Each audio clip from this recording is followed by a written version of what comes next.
our culture and our society, like it's all about being independent. It's all about working on, fake it till you make it, but also working until you make it. Work until you can be comfortable. The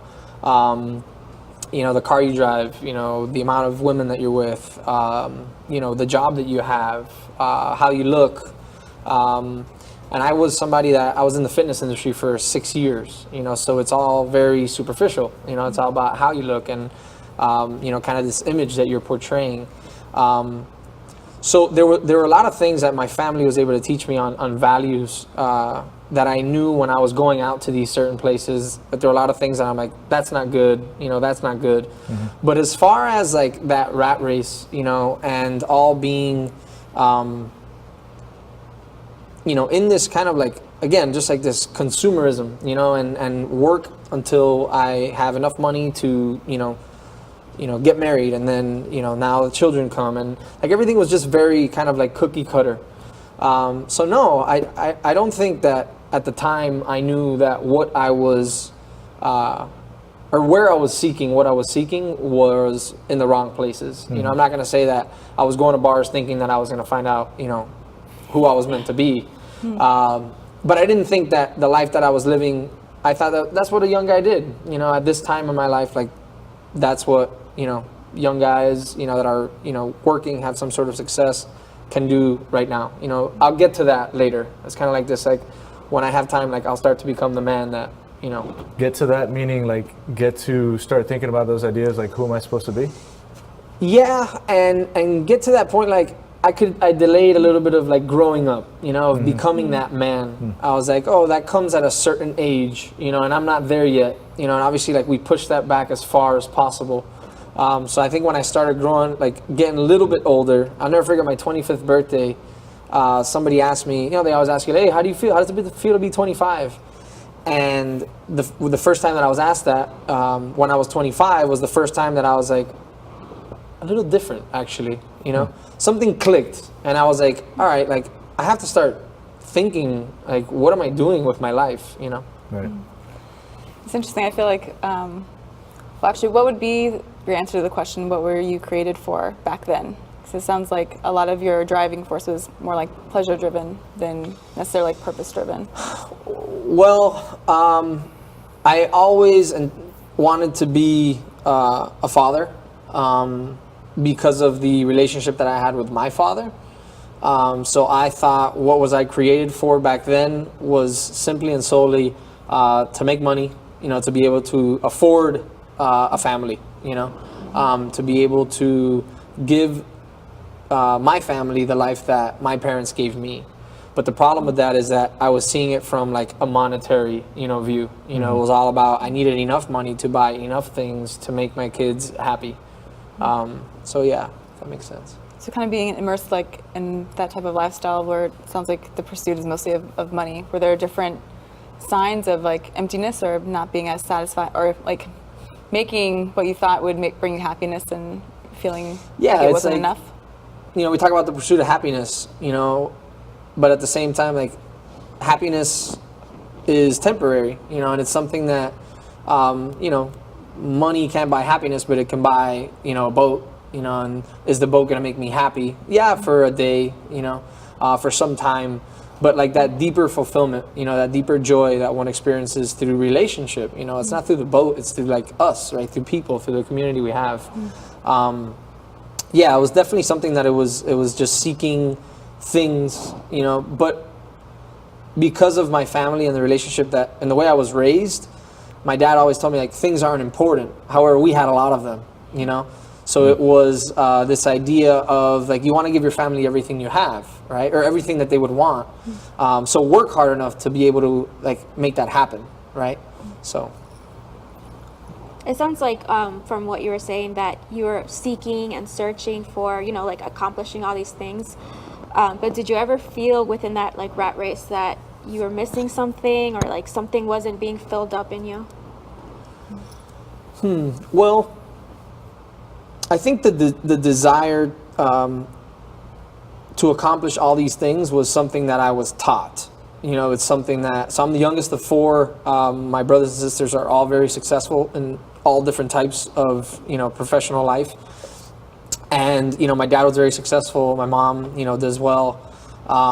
So it was always just like this example that we had, and even like my family, my uncle, my cousins, like it's all about, studying hard and to get a good job, to make a lot of money. And so the desire for that wasn't bad. I think just the tunnel like vision focus, and like the not consulting with the Lord first, is like, this what you want for my life, or is this just something that I want? My identity was wrapped up in all these places that we were talking about, in what I look like, in was I making enough money, were my parents proud enough, of me, what had I become what they, expected me to become at that particular age. So I think that encounter with Christ, and then, some time of walking with him, when he starts to speak to your identity, as he did with me, and basically, that I'm a son of God, right? That I'm his, and that he made me, just to be, not to do, which is something that I was raised with, is like a family of doing. We do a lot of things, good things, and we do a lot of things for others as well. But this idea of human being, right? Not human doing. I think that identity crisis that I had, when I put that in the Lord's hands, it really kind of focused my desire in a completely different direction.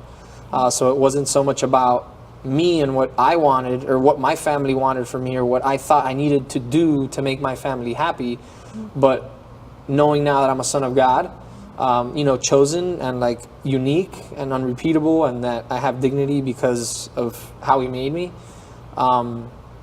Living out of that place, and asking him, right, consulting with him, like, am I making you proud? Like, and if not, like, what is it that I have to do, to do that, to make you proud? And really, it's not the doing, right? It's just spending time with him, getting to know him, growing closer to him, and learning more about myself. So that's a huge shift, right? I can imagine from kind of having like this list of things that you need to accomplish floating over you all the time, like, as your identity, to just realizing like, I am who I am, that's my identity, I'm good with that, and then like moving on from there, right?